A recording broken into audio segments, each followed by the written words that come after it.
wetin be this? Oh, sorry. Don't cry.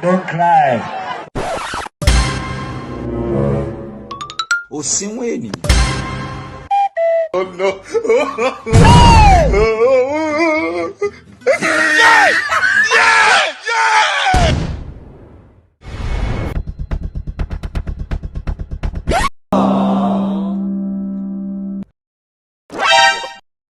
You be mumu. You think say they wise. You are a mumu man. There is God, oh. Will you keep quiet? Pregnant?